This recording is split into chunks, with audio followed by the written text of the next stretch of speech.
The Road to Hell by ACI 100. Read by Sam Gabriel. Based on the works of J.K. Rowling.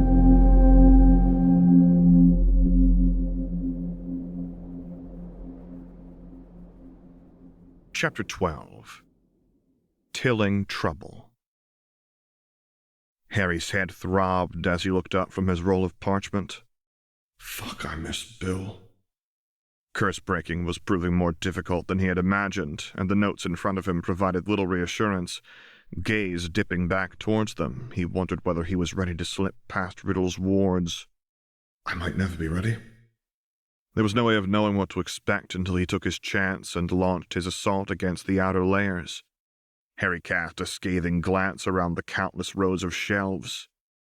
It's not like I'm going anywhere.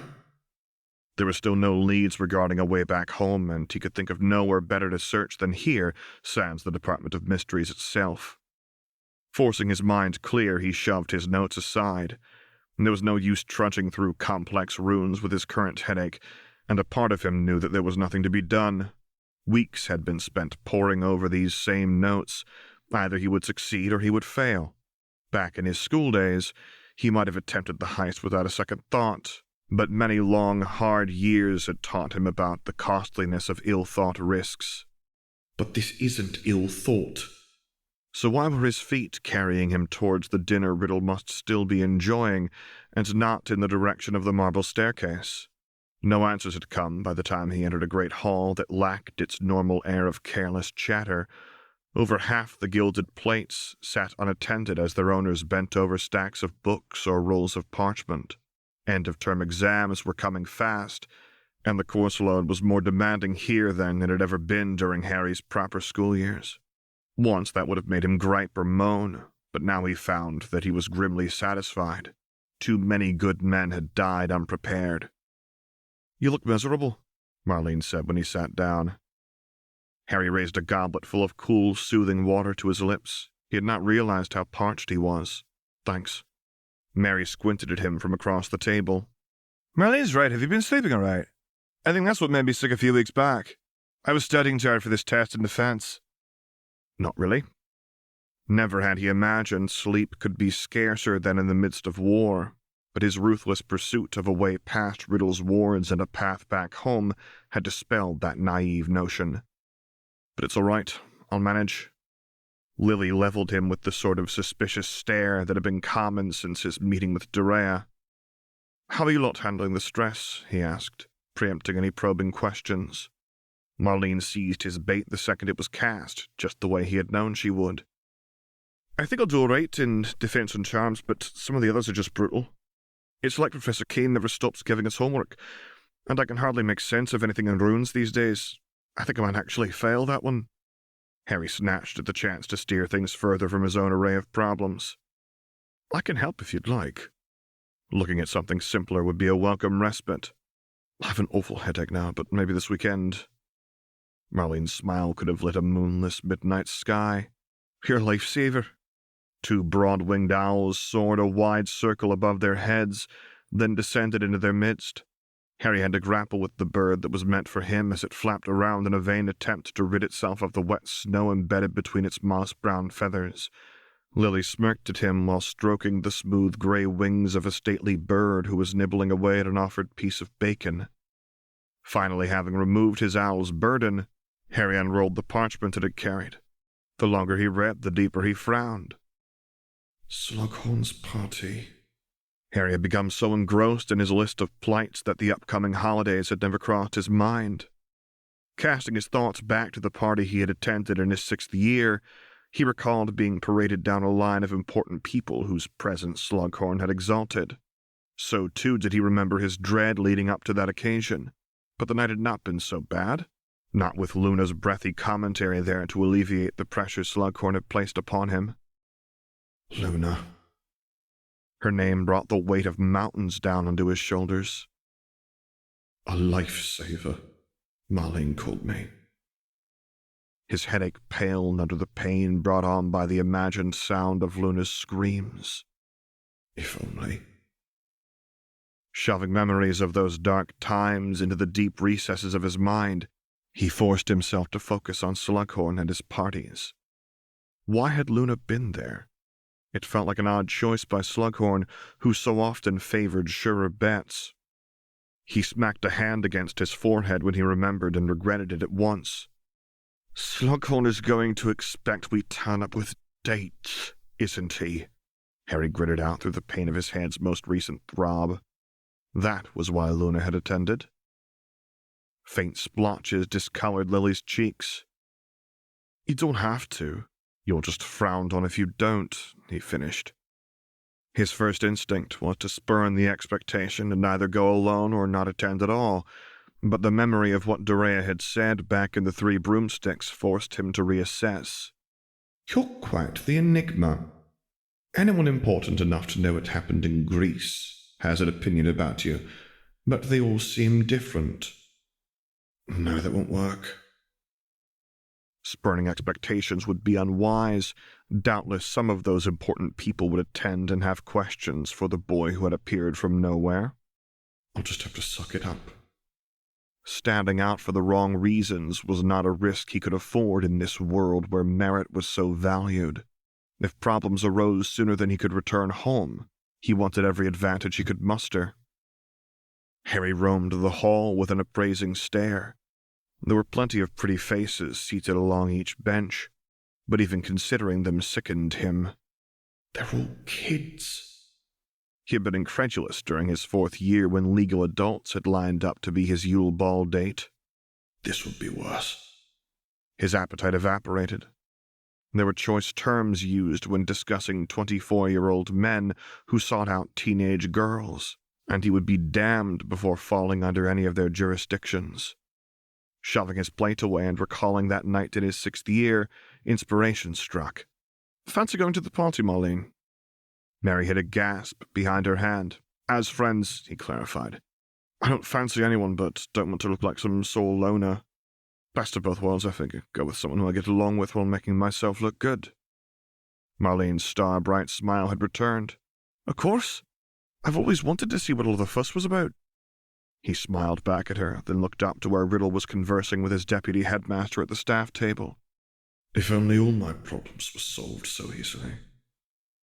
Harry looked over his runes for the 1000th time as Marlene's quill scratched against her roll of parchment. No mistake stood out to him, none had for weeks. Then why do I keep looking? Every day he found himself back here in the library. First, he would look through any shelves that might have books on time, just to ensure none had been checked out during all of his innumerable inspections. When that fell through, the way it always did, he would pore over his work for hours until he could no longer bear it. It's all pointless.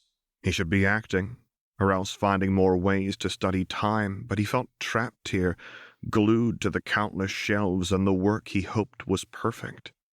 He had felt like this twice before. Ron's gruesome murder had prompted the first time. Harry had spent months loping around warded patches of forest and reviewing fruitless schemes, or else fantasizing about what he would one day do to Voldemort. A part of him had felt those dreams slipping further out of reach as weeks and then months were wallowed away, but that truth had never spurred him into action. The second time had stemmed from a killing of his own. Not a killing, he urged himself to think, recalling the tremor in his hand as he aimed the elder wand between brown eyes. A mercy. This was more like that time. Everything felt pointless. I made a promise. A promise to what? Kill a monster who raged through a world he cared nothing for?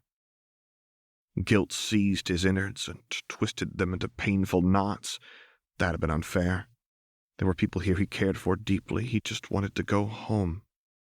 Marlene swept a dark curtain of hair out of her eyes as she looked up from her assignment. I think I've got it this time. Harry stowed his work away and brought hers closer. It's about as good as Professor Rankus can expect. Marlene scowled.